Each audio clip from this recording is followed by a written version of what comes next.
ओम श्री माधवाय नमः। आप सभी का हमारे YouTube चैनल पर हार्दिक स्वागत है। और आज आप रसपान करेंगे कार्तिक मास महात्म्य के अध्याय 13 का। साथ ही आप उस कथा को भी सुनेंगे जब कान्हा जी का नामकरण किया जा रहा था। भगवान कृष्ण विष्णु भगवान के अवतार हैं और जब कान्हा जी का जन्म हुआ था तो बिल्कुल साधारण बालक की तरह वे पैदा हुए थे। विधाता का विधान तो पहले ही रचा जा चुका था और ये सब प्रभु की लीला ही थी कि कान्हा जी ने वसुदेव और देवकी के यहाँ जन्म लिया, लेकिन कंस के भय से वसुदेव ने उन्हें नंद बाबा के घर में पहुंचा दिया। नंद बाबा को भी इस बात का नहीं पता था कि स्वयं भगवान विष्णु के रूप में कान्हा जी उनके घर में प्रकट हुए हैं। कान्हा जी का साधारण बालक की तरह नामकरण किया जाना था, लेकिन जब उनके घर में नामकरण कराने के लिए जो पंडित जी आए वो जान गए कि ये कोई साधारण बालक नहीं, ये तो साक्षात श्री विष्णु का अवतार है। तब कान्हा जी ने उन्हें आंखों ही आंखों में जो घूरा था उसका बहुत अद्भुत सुंदर वर्णन आज की इस कहानी में आप सुनेंगे।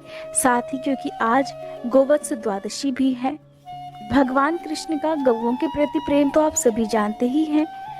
जब पहली बार कान्हा जी ने गौवें चराई थी तो उस समय जो परंपरा, जो रस्म निभाई गई थी बहुत सुंदर थी। उसका वृतांत भी आज मैं आपको सुनाने का प्रयास करूंगी। हो सके तो इस वीडियो को आप भरपूर प्यार दीजिएगा।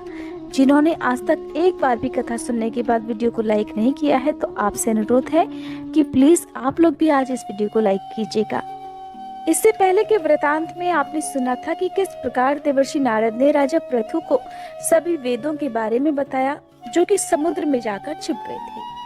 अब अहोई अष्टमी पूजन और एकादशियों, कार्तिक मास और प्रयागराज की महिमा का वर्णन सुनने के बाद महाराज पृथु ने देवर्षि नारद से कहा, हे देवर्षि, आप अब भक्त वत्सल भगवान की पूजा का विधि विधान बतलाने की कृपा कीजिए। तब नारद जी बोले, हे राजन, एक पुरातन इतिहास कहता हूँ, सो ध्यान लगाकर सुनो। अत्यंत प्राचीन समय की बात है। कांतिपुर में चौल नाम का एक राजा राज्य करता था। उसके राज्य में समस्त प्रजा सुखी थी, कोई भी दरिद्र, पीड़ित या दुखी नहीं था। राजा के नाम पर उस देश का नाम चौल देश रखा गया। एक बार वह राजा मूल्यवान मणि मुक्ताओं द्वारा भगवान की पूजा करके वहीं मंदिर में बैठा हुआ था। उसी समय विष्णु शर्मा नामक एक ब्राह्मण ने आकर तुलसी दल और जल से भगवान की पूजा की। उसके तुलसी पत्रों से राजा की पूजा के मणिमुक्ता आदि ढक गए। ये देखकर राजा ने क्रोधित होकर ब्राह्मण से कहा, हे विष्णु शर्मा, तुमको पूजा का कुछ भी ध्यान नहीं है। मणिमुक्ताओं से की गई मेरी पूजा की शोभा को तुमने तुलसी दलों से ढककर समाप्त कर दिया है। राजा के अहंकार में भरे हुए ये कटु वचन सुनकर विष्णु शर्मा ने कहा, हे राजन, अभिमान के वशीभूत होने के कारण आप भगवान की पूजा के बारे में कुछ नहीं जानते। ब्राह्मण के ये वचन सुनकर राजा और भी क्रोधित हो गया और कहने लगा, हे ब्राह्मण, तुम दरिद्री हो, इस कारण तुम भगवान की पूजा को क्या जानो? क्या तुमने कभी भगवान का कोई मंदिर बनवाया या कोई यज्ञ आदि किया? अगर यही बात है तो मैं देखता हूँ कि भगवान की भक्ति करके पहले तुम स्वर्ग में जाते हो या मैं जाता हूँ। ऐसा कहकर राजा ने गुंगल ऋषि को आचार्य बनाकर बड़े बड़े यज्ञ आरंभ कर दिए। साथ ही ब्राह्मणों को बहुत सा द्रव्य दान देने लगा। परंतु विष्णु शर्मा सदा की भांति माघ और कार्तिक मास के व्रत, तुलसी वनों का रोपण और ओम नमो भगवते वासुदेवाय मंत्र का सतत जप करते हुए भगवान की पूजा अर्चना करता रहा। वह उठते बैठते, चलते फिरते हर समय भगवान का स्मरण और कीर्तन करता रहता था। कार्तिक मास में एक दिन उसने जैसे ही रसोई तैयार करके रखी कि कोई भोजन उठाकर ले गया। इसके बाद तो उसने व्रत भंग होने के भय से पुनः रसोई ही नहीं बनाई और भगवान का भजन करते हुए भूखा ही सो गया। दूसरे दिन फिर रसोई बनाई, फिर भोजन परोसा। जैसे ही भगवान को भोग लगाने लगा कि फिर कोई भोजन उठाकर ले गया। लगातार 7 दिनों तक ऐसा ही होता रहा और इस प्रकार विष्णु शर्मा को निराहार 7 दिन बीत गए। विष्णु शर्मा अब भूख के मारे अत्यंत व्याकुल हो रहा था। परंतु सत्संग का समय भंग ना हो जाए, इस भय से उसने किसी भी दिन दूसरी बार रसोई तैयार ही नहीं की। 8वें दिन उसने निश्चय किया कि आज मैं पूरी तरह ध्यान रखूंगा और देखूंगा कि भोजन को उठाकर आखिरकार कौन ले जाता है। इसके बाद उसने तय समय पर भोजन तैयार किया और एक स्थान पर छुपकर बैठ गया। थोड़ी ही देर में उसने देखा कि अति दीनहीन और दुर्बल चांडाल, जिसके शरीर में केवल अस्थियां मात्र शेष थी, छुपकर आया और भोजन उठाकर चलता बना।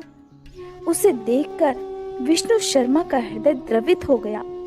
विष्णु शर्मा ने उस चांडाल से कहा, भैया रूखा भोजन मत लेकर जाओ, मेरे पास थोड़ा सा घी है, वो भी लेते जाओ। ब्राह्मण के ये वचन सुनकर भयभीत हुआ वह चांडाल भागता हुआ ठोकर खाकर गिर गया। तभी विष्णु शर्मा भी उसके पीछे भागता भागता वहीं पहुंच गया और एक वस्त्र से उस पर हवा करने लगा। थोड़ी देर बाद उस ब्राह्मण ने देखा कि उस चांडाल की जगह शंख चक्र गदा पद्म और बनमालाधारी भगवान विष्णु स्वयं ही वहां लेटे हुए थे। उसी समय विष्णु शर्मा ने भगवान के चरणों में गिरकर नमस्कार किया। तभी रुद्र आदि देवता भी वहां आ गए। ऋषि मुनि के वेद मंत्रों से उनका पूजन करने लगे। तब विष्णु भगवान ने अत्यंत स्नेह पूर्वक विष्णु शर्मा का आलिंगन करके उसको अपने साथ विमान में बिठा लिया और अपने साथ वैकुंठ लोक को ले गए। राजा चौल भी यह दृश्य देख रहा था। भगवान की विष्णु शर्मा पर यह कृपा देखकर राजा अत्यंत दुखी हुआ और उसने आचार्य गुंगल ऋषि को बुलवाकर कहा, ये सब क्यों हो रहा है, क्या हो रहा है, जिसके द्वेष के कारण मैंने इतने यज्ञ और दान पुण्य किए, वह वैकुंठ को जा रहा है और मैं यहीं पर उपेक्षित खड़ा हुआ हूँ। क्या मेरे अब तक के किए गए यज्ञ और दान आदि सब विफल गए? इससे तो यही सिद्ध होता है कि भगवान यज्ञ आदि से नहीं, केवल भक्ति से प्रसन्न होते हैं। आजीवन ब्रह्मचारी रहने के कारण राजा की कोई संतान भी नहीं थी, इसलिए अपना संपूर्ण राजपाट, धन संपत्ति आदि अपने भांजे को सौंपकर कि भगवान मुझे स्थिर भक्ति प्रदान करे, ऐसा कहते हुए राजा यज्ञ कुंड की अग्नि में कूद गया। यह दृश्य देखकर गुंगल ऋषि ने क्रोध में आकर अपनी शिखा उखाड़ ली। तब से अभी तक चौल देश में भांजा ही मामा का उत्तराधिकारी होता है और गुंगल गोत्र के ब्राह्मण आज भी शिखा अर्थात चोटी नहीं रखते। चौल राजा के अग्निकुंड में गिरते ही भगवान ने प्रकट होकर अग्निकुंड में ही उसका आलिंगन किया और उसे भी अपने लोक को ले गए। वैकुंठ में भगवान विष्णु ने विष्णु शर्मा को पुण्यशील और चौल राजा को सुशील नामक देकर अपना द्वारपाल बना लिया। अब इस प्रकार वे दोनों हर समय श्री हरि के निकट ही रहने लगे। नारायण नारायण। आज का अध्याय समाप्त हुआ। अब सुनिए भगवान कृष्ण की कहानी। जब वासुदेव जी ने एक टोकरी में रखकर कान्हा जी को गोकुल में पहुंचा दिया, तब वासुदेव जी की प्रेरणा से कुल पुरोहित गर्गाचार्य जी गोकुल में पधारे। नंद बाबा यशोदा जी ने बड़ा आदर सत्कार किया और वासुदेव देवकी का हालचाल पूछा और उनके आने का कारण पूछा। तो गर्गाचार्य जी ने बताया कि पास के गांव में एक बालक ने जन्म लिया है, मैं वही नामकरण के लिए जा रहा हूँ। बस रास्ते में आपका घर पड़ा तो सो आपसे मिलने के लिए चला आया। ये सुनकर नंद बाबा और यशोदा मैया ने अनुरोध किया कि बाबा, हमारे यहाँ भी तो 2 बालकों ने जन्म लिया है, आप उनका भी नामकरण कर दो। गर्गाचार्य जी ने मना किया कि तुम्हें है हर काम जोर शोर से करने की आदत। कंस को अगर पता चल गया कि तुम्हारे यहाँ बालक हुए हैं और मैंने नामकरण करवाया है, तब तो वो मेरा जीना मुहाल कर देगा। नंद बाबा कहने लगे, भगवान, गौशाला में चुपचाप नामकरण करा देना, हम ना किसी को बताएंगे। गर्गाचार्य जी आखिरकार किसी प्रकार तैयार हो गए। तैयार तो उन्हें होना ही था, वासुदेव जी ने जो भेजा था। जब रोहिणी ने सुना कि कुल पुरोहित आए हैं, तो वह गुणगान बखान करने लगी। वो कुल पुरोहित का गुणगान बखान कर रही थी। उनके मुंह से इतने गुणगान सुनकर यशोदा जी बोली, अगर गर्ग जी इतने बड़े पुरोहित हैं, तो ऐसा करो, हम अपने बच्चे बदल लेते हैं। तुम मेरे लाला को और मैं तुम्हारे लाला को लेकर जाऊंगी, देखती हूँ कि कैसे तुम्हारे कुल पुरोहित सच्चाई जानते हैं। दोनों माताएं कुल पुरोहित की परीक्षा लेने पर ही उतर आई। बच्चे बदल लिए। दोनों एक दूसरे के बच्चे अपनी गोद में लेकर पहुंच गईं गौशाला में। यशोदा जी के हाथ में बच्चे को देखकर गर्गाचार्य जी ने कह दिया, ये रोहिणी का पुत्र है, इसलिए इसका नाम रोहणेय होगा और अपने गुणों से ये सबको आनंदित करेगा।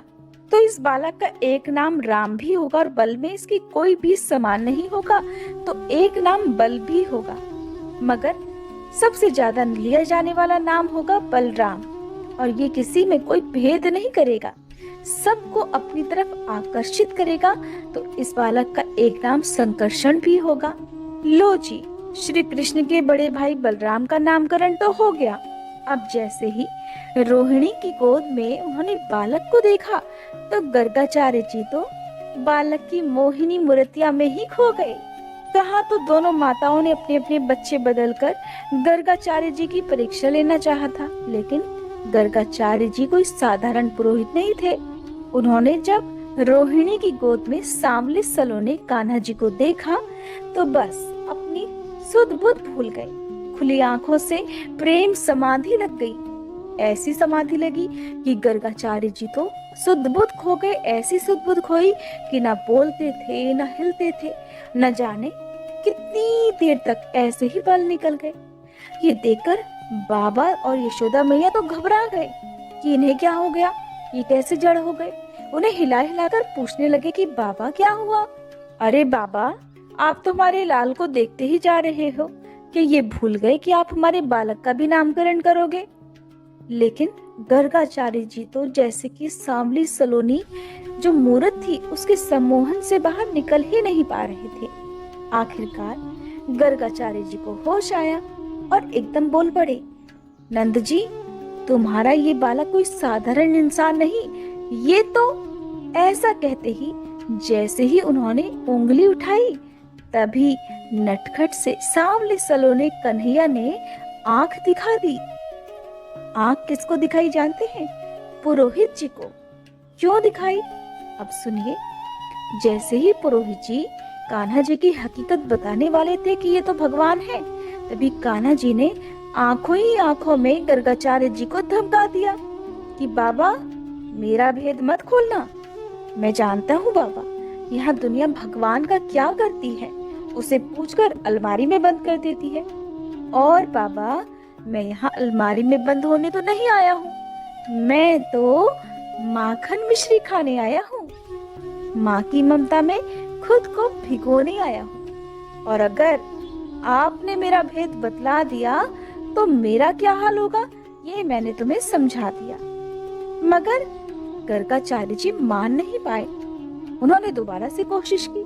अब जैसे ही उन्होंने दोबारा से कहना प्रारंभ किया ही था कि ये तो साक्षात, तभी कन्हैया जी ने फिर धमका दिया, बाबा मान जाओ, नहीं तो ये जुबान यहीं रुक जाएगी और ये जो उंगली उठाई है ना, ये भी उठी की उठी रह जाएगी। आप जानते हैं, ये जो संवाद हो रहा था ये बाबा में यानी कि पुरोहित जी में और कन्हैया जी में कोई मुंह से नहीं हो रहा था, बस ये सारा खेल आंखों ही आंखों में हो रहा था। आप में से बहुत सारे भक्त भोले हैं, मासूम हैं, आंखों से इशारे वाली बातें तो समझते ही होंगे ना।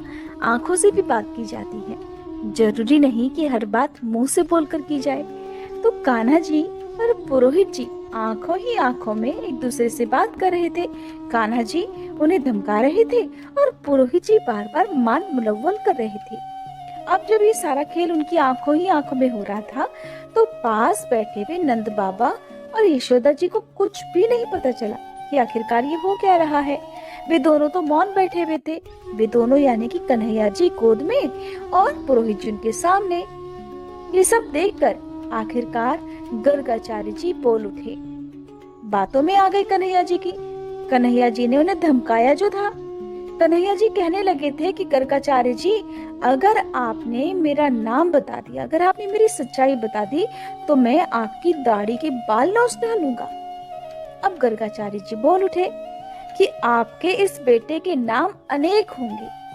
नंद जी, जैसा कर्म आपका बेटा करता जाएगा वैसे इसके नए नए नाम भी होते जाएंगे, लेकिन क्योंकि इसने इस बार काला रंग पाया है इसलिए इसका एक नाम कृष्ण होगा, और इससे पहले ये कई रंगों में आया है। तो मैया यशोदा बोली, बाबा ये कैसा नाम बताया है? इसे बोलने में तो मेरी जीभ ने चक्कर खाने शुरू कर दिए हैं। जरा कोई आसान सा नाम हो तो बतला दीजिए। अब गर्गाचार्य जी कहने लगे, अच्छा यशोदा जी, तब तुम इसे कन्हैया, कान्हा, किशन, किसना कह लेना। यशोदा जी को अपने लाला का ये नाम बहुत पसंद आया। उनके मन की मुराद पूरी हो गई और फिर यशोदा जी ने सारी उम्र श्री कृष्ण भगवान को कान्हा ही पुकारा। तो ये थी कान्हा जी के नामकरण